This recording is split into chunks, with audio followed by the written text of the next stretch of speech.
A small republic fighting for its life. Rebels defying the might of Spain, clinging to survival at sea. The same rebels moved to forge an empire of their own, not with crowns or kings, but with a company of merchants and cannons. 1568, the Low Countries rise against Philip II, Europe's most powerful king. Armies of rebels are crushed on land, but at sea, the sea beggars seize Brielle, sparking uprisings across Holland and Zealand. A fragile revolt takes root. Soon enough, the will depose the king. They fight for freedom, but they rule through monopoly. They preach liberty, but they build their empire on blood. This is the story of how the Dutch Empire, born from rebellion, becomes the first corporate empire in history, forged in massacre and trade. What begins as a war for liberty ends as a war for monopoly, the Dutch Empire's birth. 1568, war ignites in the Low Countries. The provinces of modern Netherlands and Belgium rise against Philip II of Spain, ruler of the most powerful empire in Europe. The revolt is driven by more than politics. It is a clash of faiths, Calvinist reformers against Catholic orthodoxy, and of liberties, as wealthy urban provinces resist the heavy hand of Habsburg centralization. On land, early rebel armies are crushed by seasoned Spanish troops. The famed tercios march through Flanders, burning cities and executing leaders. Rebellion seems doomed, yet at sea, the struggle takes a different form. Bands of exiles and raiders calling themselves the Sea Beggars strike at Iberian shipping.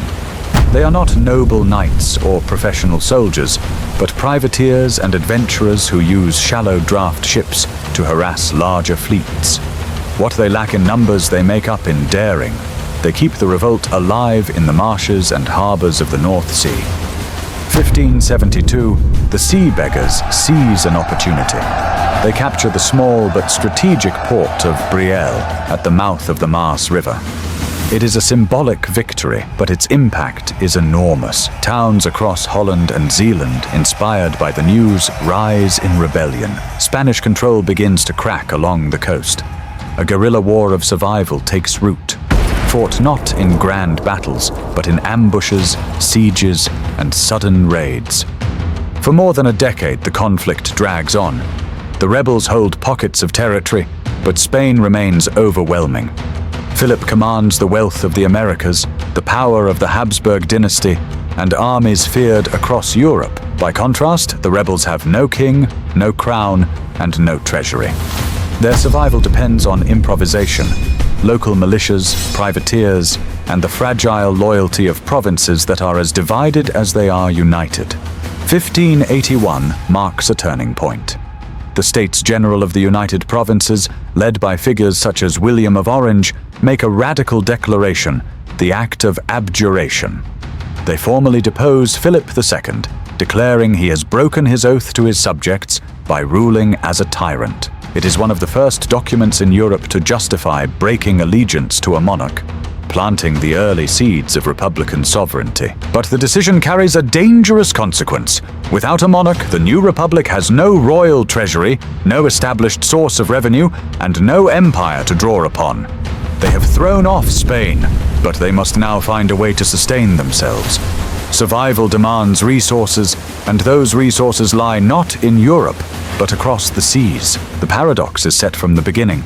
A tiny republic, born in the name of liberty, fighting for survival against the greatest monarchy in Christendom, forced to look outward, not inward, to secure its future.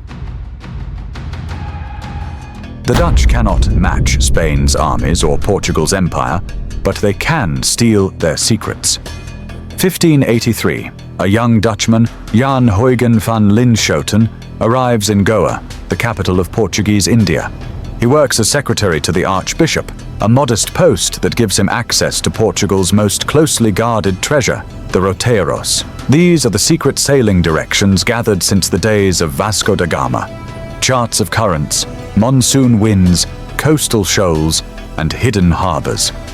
For a century, they have been the foundation of Portuguese dominance in the spice trade. Linschoten copies them.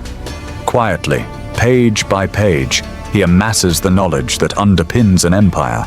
He returns to the Netherlands and in 1596 publishes the Itinerario. Printed in Amsterdam, it spreads across Europe, becoming an instant bestseller. What had been secret in Lisbon now lies on every merchant's desk. The effect is immediate. Dutch merchants and cartographers, men like Hessel Gerrits, seize upon the charts. For the first time, a republic without kings, crowns, or papal bulls has the tools to sail to Asia. Knowledge becomes a weapon. Survival does not come from armies or monarchs, but from piracy of information. The Portuguese built their empire on secrecy. The Dutch will break it open with stolen charts. Dutch knowledge is no longer secret. But turning charts into empire brings a new problem: chaos. 1595, 4 ships leave Amsterdam under the command of Cornelis de Houtman. It is the first Dutch fleet to attempt the voyage to Asia. The men endure storms around the Cape. Hunger, scurvy, and Portuguese hostility in the ports of the Indies. Yet in 1597, battered but alive, the ships return with a cargo of spices. The voyage proves what the Portuguese long tried to hide. The Indies can be reached and profit extracted. The news sparks a frenzy. From 1598 onward, dozens of small companies, the Voorcompagnieën, or pre-companies, spring up in Amsterdam, Zeeland, Rotterdam, and beyond. Each town, each group of investors sends out its own fleets. Rival expeditions compete in Asian markets, often bidding against each other and driving up prices. Some voyages bring back fortunes, others end in disaster, their crews lost to storms, disease, or Portuguese cannon. The Republic begins to choke on its own success. One man sees the danger. Johan van Oldenbarnevelt, Grand Pensionary of Holland, the Republic's leading statesman, argues that disorder will destroy them. If the Dutch want to survive against Spain and Portugal, they cannot afford chaos. They must unite. He calls on the States General to merge the companies into one great venture. But unity is controversial. In a republic built on local liberties and private capital, is such a monopoly salvation, or the very tyranny they claim to resist? As it stands, liberty fuels competition, but competition threatens survival. To defeat Spain abroad, the Dutch must decide whether to sacrifice their freedom at home. 1602, the Dutch take a step no republic has taken before. They create an empire not by crown or king, but by company. On the 20th of March, the States General grants a charter to the Verenigde Oostindische Compagnie, the VOC. For 21 years, it holds an absolute monopoly on Dutch trade with Asia. But the charter gives far more than trade. The VOC may wage war, sign treaties, build forts, and mint coins. It is a company with the powers of a sovereign state. Its structure is revolutionary. Merchants from Amsterdam, Zeeland, Rotterdam, and other towns pool their ventures into a joint stock corporation. At its head sits the Heeren, the 17th, the board of 17, directors who will steer Dutch strategy across oceans. This is Republican pragmatism. Outsource empire to private capital and let investors bear the risk of war. The gamble works. Ships are funded, fleets are built, and the Republic acquires an empire it could never have afforded alone. But with this success comes a paradox. The Dutch fought Spain to escape the tyranny of kingship, yet now they hand sovereign powers to a monopoly. But if a company can rule like a state, who owns the seas themselves? 1603, near Singapore, Dutch privateers capture the Santa Catarina, a Portuguese carrack heavy with spices and porcelain. The prize is staggering, but the question is larger. Can the Dutch claim such seizures are lawful? Portugal insists the oceans belong to them, granted by the Treaty of Tordesillas and blessed by papal decree. To Spain and Portugal, the sea itself is empire. To the Dutch, it must be something else. Into this dispute steps Hugo Grotius. Barely in his 20s, he is already a prodigy, a lawyer, philosopher, and humanist whose brilliance is compared to Erasmus. The States General turn to him not as a soldier, but as a weapon of words. In 1609, Grotius publishes Mar Liberum, the Free Sea, He argues that no king, no pope, and no treaty can close the oceans. The sea, he declares, is common to all, like the air itself. With this, he dismantles the legal foundation of Iberian monopoly. Across Europe, scholars and merchants seize upon his words. For the first time, the Dutch cloak their expansion in a universal principle. The sea belongs to no one. But even as Grotius proclaims freedom, the VOC enforces monopoly with fire and sword. In the Banda Islands, nutmeg is locked to Dutch ships. In the Moluccas, cloves are seized for Amsterdam alone. Grotius's theory of liberty collides with the company's practice of control. So as the Republic justifies its empire in the name of freedom, it is building it on chains of monopoly. The company creates the office of Governor General of the Indies, and Peter Both, its first holder, sails east. No longer just a merchant fleet, the VOC now governs. It raises troops, dictates laws, and speaks with the voice of a sovereign state. But Peter Both is only the beginning. The man who defines the new era is Jan Pieterszoon Cohen. Fierce, brilliant, and uncompromising, Cohen believes empire cannot be built with contracts alone. His maxim is simple.